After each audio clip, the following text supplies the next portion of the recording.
I found the following very interesting from Joe Person's column in The Athletic coming out of the game against the Minnesota Vikings. This is something I believe those of you who have listened to this show before have heard me talk about. Last year, when the Hurricanes traded Christian McCaffrey, which got them assets to acquire the first pick in the draft, which became Bryce Young. I said at the time, why aren't you going to trade Brian Burns too? And because every fan base falls in love with their own players. Everyone does. You fall in love with players, you fall in love with prospects, and in the case of the NFL, there are no prospects. You're either a player or you're not. But young players we fall in love with. I said last year, when the rumors or news hit that there were 2 first-round picks on the table in exchange for Brian Burns, I'm like, why wouldn't you do that? Now, there must not have been that because I don't believe the Panthers are dumb because I'd take 2 first-round picks for almost anybody. Joe Person covers the Panthers for The Athletic, and that's what Joe wrote about yesterday, or 2 days ago now. I don't even know, have my dates correct, after the Panthers lost to the Vikings. Joe, how close do you think they are to maybe making a decision to continue the rebuild by acquiring more assets?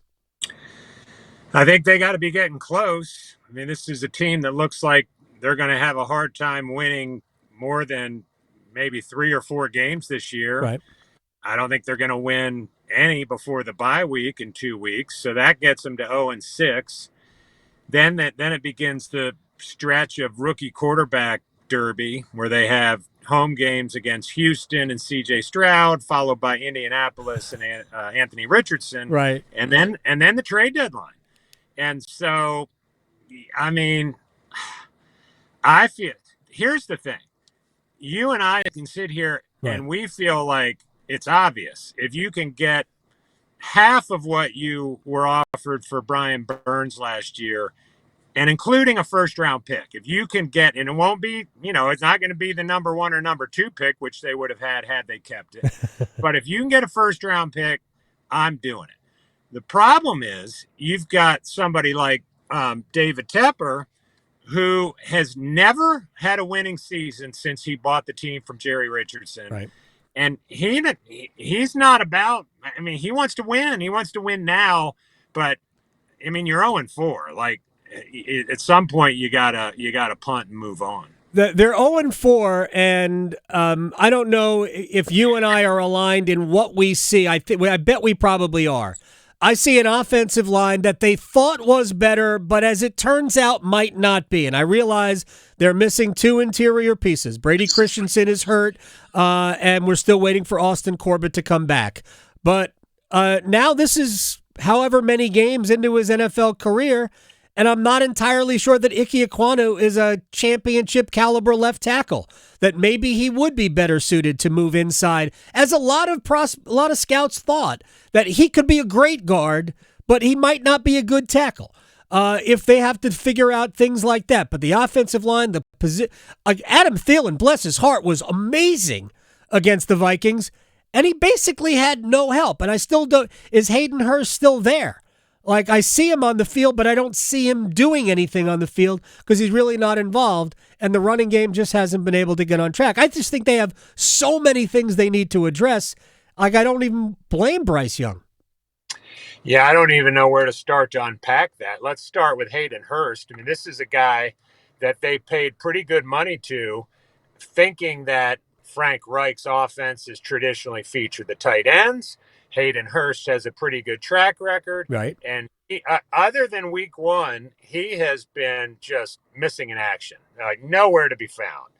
I agree with you on Adam Thielen. Like, without him, this offense would look like 2010 Panthers when Jimmy Clausen was throwing to David Geddes and Steve Smith sometimes. Right.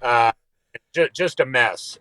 And your first point is probably the most concerning point for me is that's the offensive line. Mm-hmm. This line, they were the bell cows last year when Steve Wilkes took over and gave Ben McAdoo the directive that we're not going to win with these quarterbacks we have, so let's win with a power downfield rushing attack led by Deontay Foreman, but featuring all the same guys up front. The problem is two of those guys, as you know, both starting guards are hurt. Right. I sent a text to somebody yesterday. I said, boy, never did we realize that Brady Christensen and Austin Corbett were like the MVPs of this team because they looked lost up front. And not just Ickey, his NC State cohort, Chandler Savala, has struggled in a mighty way early in his career. So how do you rebuild that without first-round picks? And this is where I get back to where I was a year ago, that when that rumor hit and they were saying you could get 2 first-round picks for Brian Burns, and frankly, I'm not even sure that was true, and I speculated that. I don't buy that for a second, because while I think Brian Burns is really good, he hasn't necessarily been the most noticeable player on defense. I'm not sure at any point this year. I think we've seen better from Frankie Louvu, and I'm not knocking Brian Burns. I think other guys have been better than Brian Burns, whether it's Louvu. I think Derek Brown has been outstanding. If I could find somebody that wanted Brian Burns, I'm not saying that edge rushers are a dime a dozen, because that's not true. But they've found, I think, veterans that have been good. Hassan Reddick, who has moved on. Justin Houston's been pretty good. So I think you can replace that, but you have to get assets so they can give Bryce some help. So a couple things. That is true. The Rams offered them 2 future first-round picks. Now, it wasn't one in 2023. I think it was 24 and 25. Okay. And a third-round pick. And, to do it over again, they had just dealt Christian McCaffrey. Right. I think the feeling was, we have to have somebody here to build around. And I remember being told at the time that it was easier to replace a running back in this league than a premier edge rusher. And that might be true as a rule, but boy, you look at what Christian McCaffrey has done, and you could make a strong argument that the 49ers underpaid for Christian McCaffrey. 100%. So this, and then we start talking about, to your question, how do they rebuild without a bunch of draft picks? They have a lot of cap space. Do you trust Scott Fitterer to be the guy pulling the trigger in free agency? You mentioned Frankie Louvu. That was by far his best signing since he got here. Hassan Reddick, another one, although I think Hassan was one of Fitterer's. But he's had a lot of misses. In the draft and in free agency. I think if this thing continues to go south, he's the guy whose future I would be most concerned about.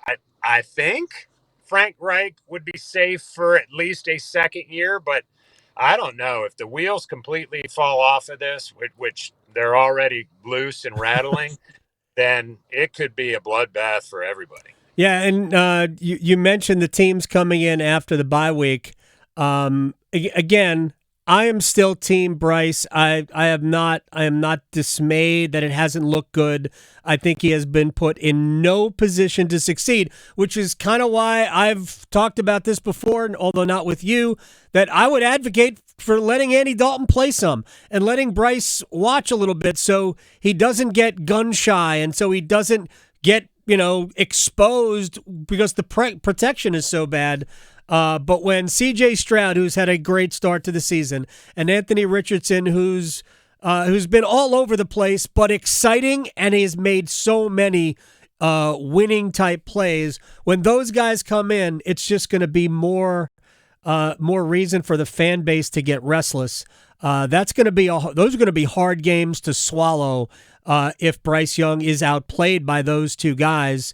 So have we learned anything about the new David Tepper, or is the new David Tepper the old David Tepper? How much do any of us really change? I mean, I I think he's impulsive. I think he and his wife, who's a perfect, very smart, sharp woman, Yeah. and done terrific things in the community and with the organization. I don't know that I love the fact that they inserted themselves into that number one pick as visibly as they did. Every owner is going to have a say in it. Sure. Look, I mean, they're the one stroking the check, but for them to be, front and center at all the pro days, and I mean, I don't know. I just think it makes it hard for the football people to make the decision if the owner's kind of got his finger on the scale. And did Tepper tip it to Bryce Young? I don't know. My read all along was that Frank Reich, I mean, again, back to the how much do any of us change? Frank Reich likes big quarterbacks. It's his track. Right. He was a big quarterback. He played in an era of big quarterbacks. I think he would have preferred. I know he liked Derek Carr a lot. Like, that's a whole nother discussion. Like, Wow. I think if we're up to Frank Reich, they might have tried to really sign Derek Carr. But here we are, and I'm with you. I'm not ready to pull the plug. Far from it on Bryce Young. I mean, it might take a year or two, and you hate that when he's the number one overall pick. Right. But if they can at least get through this year and say, "Oh yeah, he's our guy." There were some hiccups, there were some bumps in the road early. We didn't give him a lot of help with playmakers or protection, but he's clearly our dude. Then you feel at least a little better moving into year two.